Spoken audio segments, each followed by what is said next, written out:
Hello my lovely student, this is Mansi. Welcome back to the channel. So now we are going to continue with the chapter. लेकिन अगर आपने पुराने parts नहीं देखे तो आगे कैसे समझ में आएगा?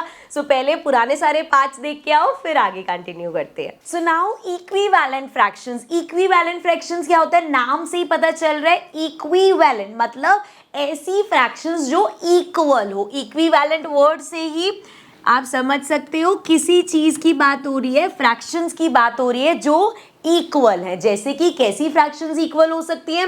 अगर मैं रैंडम ऐसे ही लिखूं कि 1/2 और 2/4 ये दोनों इक्वल है, तो आप देख के सोचोगे यार इक्वल कैसे है? ये 1/2 लिखा है, यहाँ पे 2/4 है, तो ये इक्वल तो नहीं लग रहे. लेकिन अब एक एक्टिविटी से समझते हैं. देखो यहाँ पे हमने 1 यूनिट लिया है, ये 1 पेपर स्ट्रिप ले ली, ठीक है. अब इस पेपर स्ट्रिप को अगर आपने 2 पार्ट्स में कट किया, यहां से इसको 2 पार्ट्स में कट किया, तो हम क्या बोलेंगे? ये पार्ट हाफ है और ये पार्ट भी हाफ है. सो हम कह सकते हैं ये ब्लू वाला पार्ट हमारा हाफ हो गया, मतलब इतना पार्ट हाफ है. अब फर्दर इसी वन जो हमारी पेपर स्ट्रिप थी उसको हमने 4 पार्ट्स में कट कर दिया. अब अगर आप 4 पार्ट्स में कट करोगे तो हर पार्ट कितना हो गया? 1/4. और अगर हम यहाँ पे ब्लू वाला पार्ट देखें तो ये भी 1/4 और ये भी 1/4. सो 1/4 प्लस 1/4 कितना होगा? अपॉन में तो 4 ही, और 1 + 1 2/4 हो गया. लेकिन अगर हम एक्टिविटी पे देखें सो भैया ये ब्लू पार्ट 1/2 था. अब आप कह रहे हो ये ब्लू पार्ट कितना है? 2/4. और अभी आगे और बचा है. अब क्या किया? उसी स्ट्रिप को अब 6 पार्ट्स में कट कर दिया. 8 पार्ट्स में. 1 2 3 4 एंड 5 6 7 8 इस तरीके से कट कर दिया. अब हर पार्ट कितना हो गया? 1/8, क्योंकि 8 पार्ट्स में कट किया है. अगर मैं इन 4 ये ब्लू वाले के लिए देखूं 1/8 प्लस 1/8 प्लस 1/8 और 4 बार है ना, तो प्लस 1/8. अपॉन में तो 8 ही ऊपर प्लस कर लो, 1 2 3 4, 4/8 आ गया. लेकिन है तो ये ब्लू पार्ट ही. अब इस चीज को ऐसे देखो, ये तो मैंने सारा समझा दिया. यहाँ पे ये ब्लू पार्ट बोला 1/2, इधर ब्लू पार्ट आया 2/4, इधर ब्लू पार्ट आया 4/8. पर है तो इतना ही. किसी को ये वाला ब्लू पीस मिले, ये वाला ब्लू पीस मिले या ये वाला ब्लू पीस मिले, मिल तो उसको सेम ही रहा है. तो यहां से हम कह सकते हैं कि 1/2, 2/4 और 4/8 ये तीनों इक्विवेलेंट फ्रैक्शंस है. पर क्या हम हर फ्रैक्शन में ऐसे पेपर स्ट्रिप्स बनाएंगे? नहीं. एक और तरीका है इक्विवेलेंट फ्रैक्शंस देखने का. कौन सा? देखो यहाँ पे हम कौन सी फ्रैक्शंस की बात कर रहे हैं? 1/2, फिर हमने बोला 2/4, फिर हमने बोला 4/8. अब यहाँ पे देखो जो मैं आपको कटिंग सिखाती हूँ वो देखो 1 और 2 हो तो किसी ऐसा है नहीं कोई कॉमन टेबल हो.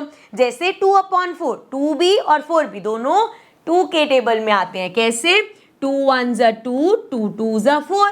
अब हमने देखा ये कट होके क्या आया? ये तो 1/2 ही आया. इसी तरीके से 4/8, 4 और 8 दोनों 2 के टेबल में आते हैं, या हम कह सकते हैं 4 के टेबल में आते हैं. क्या होगा? 4 1 = 4, 4 2 = 8, तो ये भी 1/2 आया. तो इक्विवेलेंट फ्रैक्शंस में हम देखेंगे. और ना देखो एक चीज और बता देती हूँ, वैसे भी आगे जाके, पर अभी बता देती हूँ. 2/4 को हमने 1/2 लिखा या 4/8 को हमने 1/2 लिखा. इसको बोलते हैं फ्रैक्शन की सिंपलेस्ट फॉर्म. मतलब ये आगे और कट नहीं हो सकता. जब भी आप देखोगे जो इक्विवेलेंट फ्रैक्शंस है ना, उनको जब हम ऐसे काट पीट करेंगे तो वो हमेशा सारी सेम आएंगी. ठीक है. यहाँ पे तो हमने ब्लू स्ट्रिप से देख लिया कि 1/2, यहाँ पे पूछना are the length of 1/2 and 2/4 equal. Yes they are equal. दिख ही रहा है ब्लू पार्ट इक्वल आ रहा है. Are the length of 2/4 and 4/8 equal. Yes ये भी हमारी इक्वल है. हम कह सकते हैं 1/2 इक्वल है 2/4 के और इक्वल है 4/8 की. और यही हमारी इक्विवेलेंट फ्रैक्शंस होती है. ठीक है. आगे बढ़ते हैं और देखते हैं इसके बारे में. अब हमें बोला है now check whether 1/3 and 2/6 are equivalent fraction और नॉट यूजिंग पेपर स्ट्रिप. तो अभी तो भाई पेपर स्ट्रिप से ही करना है. चलो ये हमने स्ट्रिप ले ली पेपर की इस तरीके से. पहले क्या करना है? चेक करना इसको 1/3 एंड 2/6. तो पहले 1/3 अगर हम देखें इस पेपर स्ट्रिप को हमने 1 2 3 पार्ट में कट कर दिया. यहाँ पे इसको मैं हाईलाइट कर देती हूँ। ये वाला जो मेरा पार्ट है ये कितना हो गया, ये मेरा 1/3 पार्ट हो गया। इसको कर दिया हमने इस तरीके से शेड। अब भाई इसी पेपर स्ट्रिप को यहाँ पे सेम साइज रखेंगे इस पेपर स्ट्रिप का। अब हमने फर्दर क्या करना है, हमें कितना पार्ट चाहिए, हमें चाहिए 2/6। तो इसको हमें कितने पार्ट्स में डिवाइड करना पड़ेगा, 6 पार्ट्स में। सो 1 2 3 4 5 6 पार्ट्स में डिवाइड कर दिया। अब अगर हम देखें तो ये जो एक पार्ट है हमारा, ये कितना है 1/6। ठीक है, हमें कितना चाहिए 2/6, मतलब 2 हमें 1/6 लेने पड़ेंगे। एक ये लिया हमने और एक ये ले लिया हमने। ठीक है, अब जरा अपनी तिगड़म चलाओ और देखो यहाँ पे क्या हुआ, ये यहाँ पे इतना पार्ट में अगर हम देखें, इसका 2/6 और इस वाले का 1/3 दोनों इक्वल है। दैट मीन्स हम कह सकते हैं यस, कलर चेंज कर लूं जरा। So yes they are equivalent fraction. अब यहाँ पे तो हमें बोल रखा था पेपर स्ट्रिप, अगर हमें पेपर स्ट्रिप के बिना चेक करना होता तो हम देखते 1/3 को तो कट कर नहीं सकते, 1 और 3 है, कॉमन टेबल कुछ है नहीं। अगर हमारे पास है 2/6, तो 2 और 6 दोनों ही 2 के टेबल में आते हैं। सो ये हो जाएगा 2 1 ज़ा 2, 2 3 ज़ा 6। तो यहाँ पे आपने देखा 2/6 कट पीट के क्या हो गया, 1/3 ही हो गया। सो हम कह सकते हैं 1/3 और 2/6 इक्विवेलेंट फ्रैक्शंस है। ठीक है, चलो आगे और देखें। आगे अब हमारे पास है पेज नंबर 164 पे। Answer the following questions after looking at the fractional wall. So यहाँ पे ये फ्रैक्शनल वॉल बनी हुई है, इसको देख के आंसर करने बहुत ईजी होने वाले। कलर चेंज कर लेते हैं एक बार। Are the length of 1/2 and 3/6। 1/2 कहाँ है, यहाँ से यहाँ तक, और कितना पूछा है 3/6। 3/6 देखो कहाँ लिखा है, ये रहा। 3/6 कहाँ है, यहाँ से यहाँ तक। तो देखो जरा क्या इन दोनों की लेंथ सेम है, यस। नेक्स्ट देखते हैं आर 2/3 एंड 4/6। अब देखो 2/3 कहाँ है, 2/3 हमारा यहाँ से लेके इतना पार्ट है, और 4/6, 4/6 कहाँ है, यहाँ से लेके इतना पार्ट है। अब देखो क्या दोनों येलो बॉक्स इक्वल है, यस, सेम है लेंथ इनकी। सो यस, हाउ तो हमने दिखाई दिया करके, ठीक है, वाई पूछा है ना तो वो करके दिखा दिया। देन है हमारे पास how many pieces of length 1/6 will make the length of 1/2। थोड़ा सा ध्यान से समझना है, तो इजी ही, बट फिर भी इसको हटा देते हैं। अब क्वेश्चन क्या पूछा है, हमसे पूछा है हाउ मेनी पीसेस, कितने पीसेस लगेंगे 1/6 के। 1/6 वाला ये है। So will make a length of 1/2। 1/2 length बनानी है, इसको नीचे ले आते हैं जरा। सो यहाँ तक लेंथ बनानी है, कितने पीसेस लगे, 1 पीस, 2 पीस एंड 3 पीस। तो कितने पीसेस लगे, 3 पीसेस लगेंगे, तब इसकी लेंथ हो जाएगी 1/2। ठीक है, आगे है how many pieces of length 1/6। फिर से इसी का ही पूछा है, पर इसको रब करती हूँ मैं। अब कितना बोला है, कितनी लेंथ बने, 1/3। 1/3 ये रहा, इसको नीचे ले जाएं अगर हम। सो कितने 1/6 के पीसेस लगे हैं इसमें, 1 पीस और 2 पीस, तो 2 पीसेस मिलके कितना बना लेंगे, 1/3। ठीक है, आगे देखते हैं हम। इसी वॉल को अगर हम और एक्सटेंड कर दे तो देखो कैसे बनेगी। यहाँ पे हमारे पास we can extend this idea to make a fractional wall up to fractional unit 1/10। This fractional wall is given at the end of the book. तो आप बुक के पीछे देख सकते हो किस तरीके से है, इस तरीके से है। एंड यहाँ पे अगर मैं देखूँ, सो यहाँ से एक इससे स्टार्ट करती हूँ मैं, जहाँ हाफ था ये ऐसे। सो ये वॉल मैं ऐसे लेके गई, मतलब ये लाइन। सो ये 1/2, 2/4, 3/6, 4/8 क्या हो गई, ये सारी इक्विवेलेंट फ्रैक्शंस हो गई। और अगर देखें यहाँ से लेके चलते हैं 1/3 वाली को। सो देखो यहाँ पे 1/3, 2/6, 3/9 ये हो गई हमारी इक्विवेलेंट। इसी तरीके से यहाँ से इसको करके देखें, 2/3 वाली और कोई बनी है, इसको सीधी लेके जाएं अगर हम ऐसे। सो 2/3, 4/6 एंड 6/9 ये क्या है हमारी, ऐसे हमें बहुत सारे यहाँ पे इक्विवेलेंट फ्रैक्शंस दिख रहे हैं। ठीक है, क्लियर है।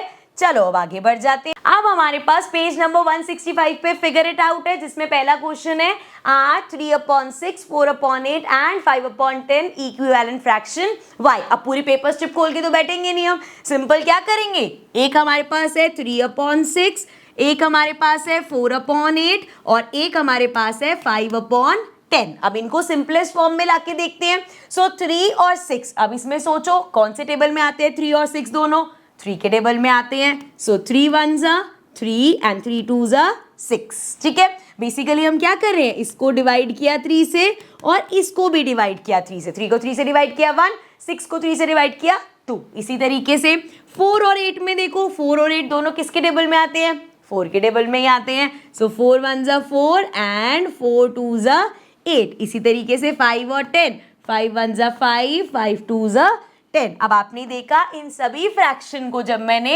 सिंपल फॉर्म में किया 1/2, 1/2, 1/2, मतलब काट पीट के तीनों सेम आ रही है। सो हम कह सकते हैं yes they are equivalent fractions. यही होती है हमारी इक्विवेलेंट फ्रैक्शन। चलो फिर हम नेक्स्ट क्वेश्चन देखें। Right 2 equivalent fraction for 2/6। So हमारे पास है 2/6। अब हमें इसकी इक्विवेलेंट फ्रैक्शन लिखनी है। दो तरीके हैं, एक तो सिंपल है, आपके पास ये फ्रैक्शन दे रखी है, आप अगर आपको किसी भी फ्रैक्शन की इक्विवेलेंट फ्रैक्शन लिखनी है, आपको सिंपल किसी भी नंबर से उसको मल्टीप्लाई कर दो, लेकिन न्यूमरेटर डिनोमिनेटर दोनों को मल्टीप्लाई करना होता है। जैसे 2/6 है, अब मैंने सोचा मैं न्यूमरेटर को 2 से मल्टीप्लाई कर दूं, डिनोमिनेटर को भी 2 से मल्टीप्लाई कर दूं, क्या आ जाएगा, 2 2s are 4, 6 2s are 12। ठीक है, अब अगला मैंने सोचा 2/6 में दोनों को 3 से मल्टीप्लाई कर दूं। सो 3 2s are 6, अपॉन में 6 3s are 18, ये आ गया। ठीक है, इसी तरीके से नेक्स्ट मैंने सोचा 2/6 को मैं 4 से मल्टीप्लाई कर दूं। सो 4 2s are 8 and 6 4s are 24। सो अब ये 4/12, 6/18, 8/24 सब क्या है, इक्विवेलेंट फ्रैक्शन है। सो एक तो यही तरीका है सिंपल सा, दूसरा भी यही तरीका है, बट इसमें एक चीज हम ऐड कर सकते थे। जैसे 2/6 है, इसको भी हम कट कर सकते हैं, दोनों 2 के टेबल में आते हैं। सो हम लिख सकते हैं ये आ जाएगा 2 1s are 2 and 2 3s are 6। तो जब 1/3 आपके पास है, यहाँ पे आके आप कर लो, दोनों को 2 से मल्टीप्लाई करो, ये आ जाएगा 2 1s are 2, 3 2s are 6। ऐसे ही 1/3 में दोनों को 3 से मल्टीप्लाई करो, 3 1s are 3 and 3 3s are 9। ऐसे ही 1/3 में दोनों को 4 से मल्टीप्लाई करो, 4 1s are 4, 4 3s are 12। सो आपने देखा यहाँ पे ये तो सेम ही आ गया, खैर 4/12 और 4/12, बट ये सारी 1/3, 2/6 एंड 3/9 एंड 4/12, 6/18, 8/64 और ऐसी सोचो कितनी आप इक्विवेलेंट फ्रैक्शंस बना सकते हो। 4 से मल्टीप्लाई के दोनों को 5 से कर दो, फिर 6 से कर दो, 7 से कर दो, 8 से कर दो, तो ऐसी बहुत सारी आप इक्विवेलेंट फ्रैक्शंस बना सकते हो। ठीक है, चलो फिर आगे बढ़ जाते हैं।